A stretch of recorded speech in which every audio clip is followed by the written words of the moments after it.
변호사 이지영입니다. 국민이주 미국 부동산 인사이트를 찾아주셔서 감사합니다. 지난 1월 미국 46대 대통령에 취임한 바이든 대통령의 브랜드라고 하면 미들클래스 조라고 할 수 있겠습니다. 바이든 대통령은 스스로를 미국 의회에서 가장 가난한 의원이라고 말하기도 했습니다. 바이든 대통령의 선거 공약 중에서 경제에 관한 내용은 미국의 척추라고 할 수 있는 미들클래스를 다시 살리는데 그 초점을 맞추고 있다고 하겠습니다. 바이든 대통령은 부자와 큰 회사에 좀 더 많은 납세 의무를 지우겠다는 의도입니다.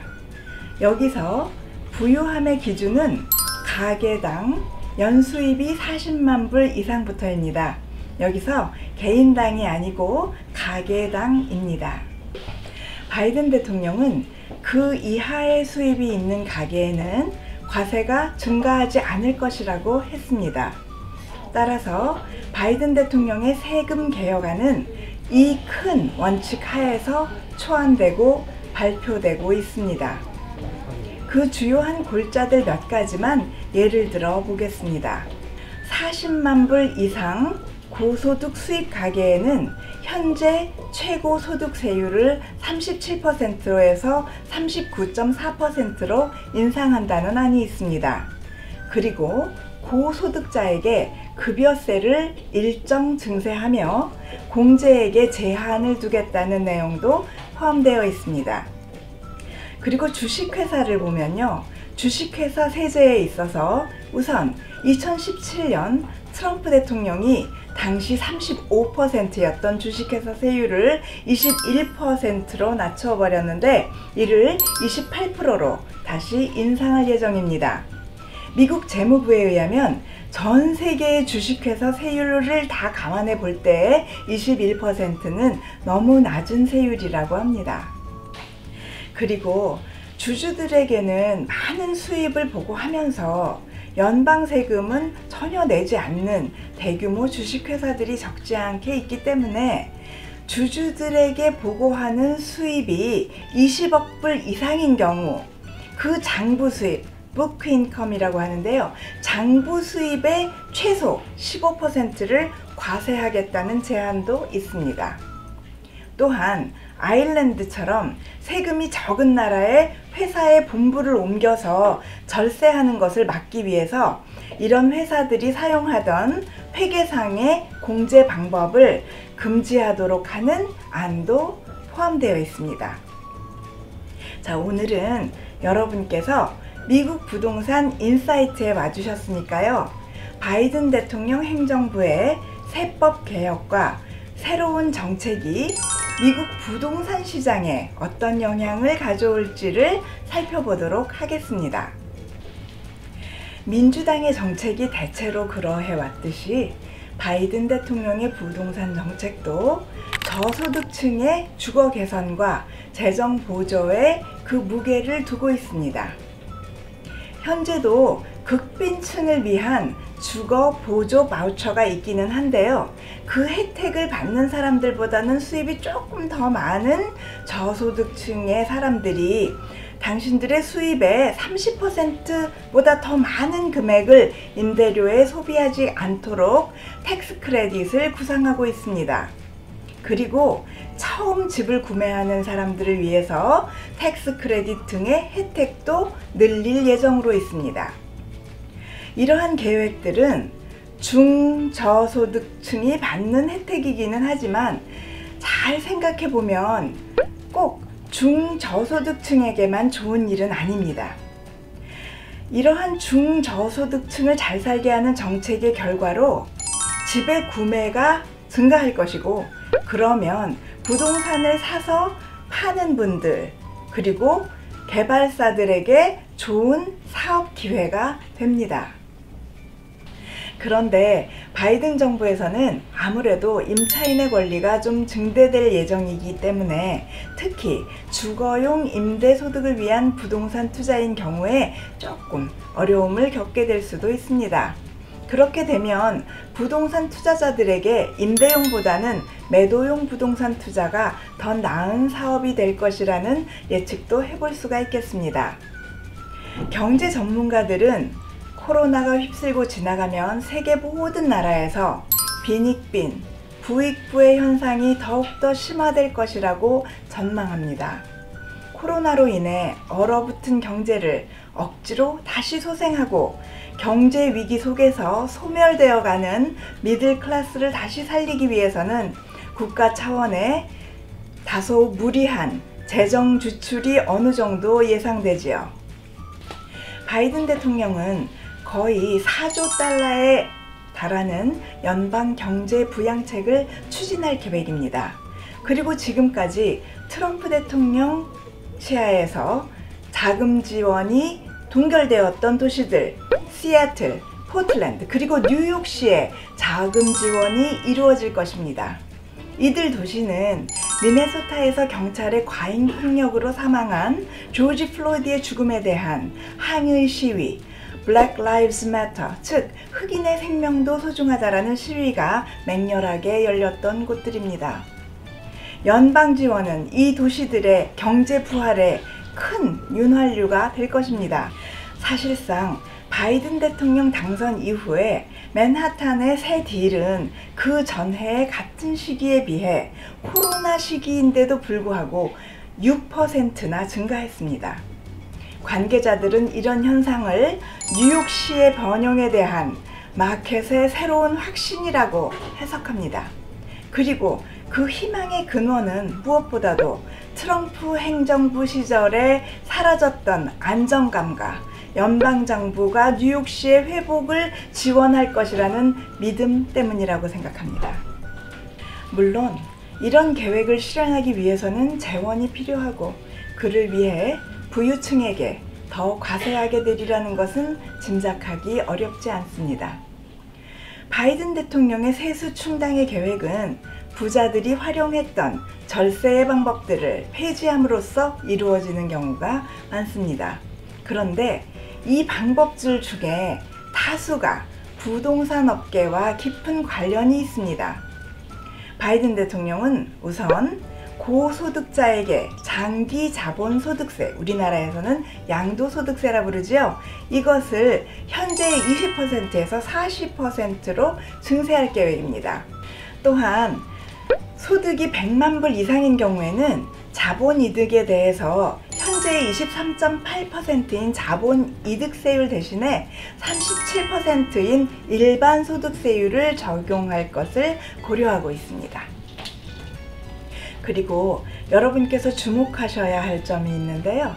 연간 소득이 40만 불 이상인 사람들에게는 1031 Exchange 1031 교환 제도를 사용할 수 없는 법을 제시하고 있습니다. 상업용, 투자용 부동산에 주어지는 1031 Exchange로 인하여 미국 연방정부가 과세하지 못하는 금액이 2019년 한 해만도 99억 불에 이르렀다고 합니다.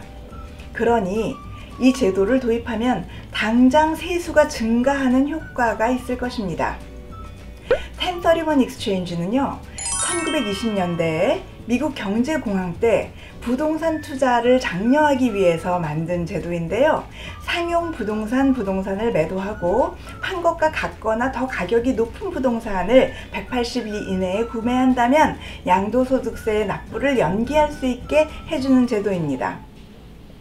1031 Exchange에 관해서는 저희 부동산 인사이트에서 자세한 영상을 따로 유튜브에 업로드해 놓은 것이 있습니다. 한번 보시면 참고가 되실 것입니다.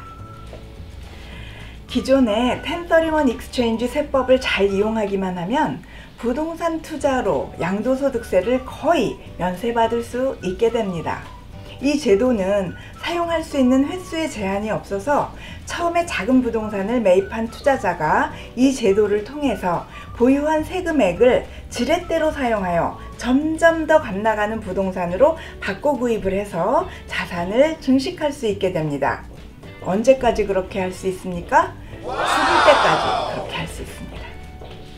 그리고 투자자가 돌아가시면 재산을 상속받은 피상속인은 이 부동산을 상속받을 때 당시의 시장 가격을 취득가액으로 인정해주는 세금 제도의 혜택을 받아서 나중에 피상속인이 부동산을 매도할 때 주요한 절세 효과를 볼 수 있습니다. 원래 기준 가격을 시장 가격으로 올려주는 제도가 만들어진 배경은 일단 상속재산은 상속세를 납부를 다 했으니 그 자산의 처음 취득금액부터 따져서 양도소득세를 매기는 것은 불합리하다라는 이론에서 비롯되었습니다. 1970년대까지 미국 상속세 면제 한도가 15만 불 이하였던 때는 이 설명이 맞았습니다. 그런데 미국 상속세 면제 한도가 점점점 높아져서 2021년 현재에는 1인당 1170만 불에 이르렀기 때문에 투자자 입장에서는 1031 익스체인지로 마련한 1년의 부동산의 양도와 상속에 대해서 사실상 아무런 세금도 내지 않는 결과를 도출해낼 수도 있습니다. 물론 그동안 운용 방법이 변형되어 오기는 했지만 미국에서 100년 동안이나 유지되어 왔던 1031 익스체인지의 폐지를 반대하는 목소리도 높습니다. 큰 자산가들이 이 제도로 많은 세금을 면세받고 있기는 하지만 사실상 애초에 이 제도로 말미암아 미국 정부가 보살피고자 했고 지금도 그 혜택을 누리는 것은 미국의 중산층입니다. 자, 한 명의 미국의 중산층 시민을 생각해 보시겠습니다. 그는 열심히 일해서 종잣돈을 모으고 은행에서 융자를 받아서 듀플렉스 하나를 구입합니다. 한 채에 살면서 다른 한 채에 임대를 놓아서 성실하게 모기지를 갚아나갑니다. 조금 더 자산이 축적되고 나면 기존의 부동산을 팔고 1031 익스체인지를 이용하여 좀 더 고액의 부동산을 구매해서 어느 정도의 부를 소유하게 되고 그 사람이 은퇴할 때가 되면 노년의 생활을 그가 구축한 부동산 자산에 의지할 수 있게 됩니다. 만약 연간 소득에 부동산을 매도한 자본 수익이 포함되도록 계산을 하게 된다면 지금 예를 든 것과 같은 시나리오에 해당하는 대부분의 미국 중산층 사람들은 그 집을 판 해에 연간 수입이 40만 불 이상이 되어버리기 때문에 1031 교환 제도를 활용할 수 없게 되어서 그 부동산을 통한 노후 생활의 대비는 불가능하게 됩니다. 1031 익스체인지란 양도소득세를 아예 안 내는 것이 아니고 내는 시기를 미래로 연장하게 하는 것이기 때문에 미래의 세수를 또 감소시키는 결과가 된다라는 우려도 있고요. 당장 부동산 투자를 감소시킬 뿐만 아니라 관련 산업에서 고용을 하락시키는 등 부정적인 양상들이 대두될 것이라는 걱정들도 많이 있습니다. 물론 인플레이션이나 일반적으로 노령 인구에게 더 낮은 세율이 적용된다는 것을 고려하면 사실상 감세인 것은 맞습니다. 또한 1031 익스체인지 이외에도 앞에서 설명드렸듯이 부동산 상속 시에 피상속인은 그 기본 가격을 현재는 상속인의 취득가액이 아니고 피상속인이 상속받는 당시의 시장 가격으로 조정받는 혜택을 누리고 있는데요. 이것을 스텝업 베이시스라고 합니다. 그런데 이것을 바이든 행정부는 폐지할 예정으로 있습니다. 그리고 2021년 현재 증여상속세 종합면제 한도는 여러분 아시다시피 1인당 1170만 불인데요. 면제 한도를 상속의 경우 350만 불, 증여의 경우 100만 불로 대폭 하향 조정한다는 계획도 있습니다. 지금 여러분께 말씀드린 모든 세제의 개혁이 다 실현된다면 양도소득세 세수가 상당히 증가할 것입니다. 그런데 바이든 대통령이 구상한 대로 일사천리로 진행되지는 않을 확률이 매우 높습니다. 현재 하원에서는 민주당이 우세하지만 상원에서는 공화당 50명, 민주당 48명, 무소속 2명으로 공화당이 2명 더 많기 때문입니다. 그리고 무엇보다도 증여 상속세에 대한 개정은 영향력 있는 민주당 의원들조차도 별로 우호적이지 않다는 소문입니다. 여러분, 오늘 미국 부동산 인사이트 바이든 대통령의 세제 개혁에 관해서 부동산 정책을 중심으로 알아봤습니다. 여러분 함께 해주셔서 감사합니다.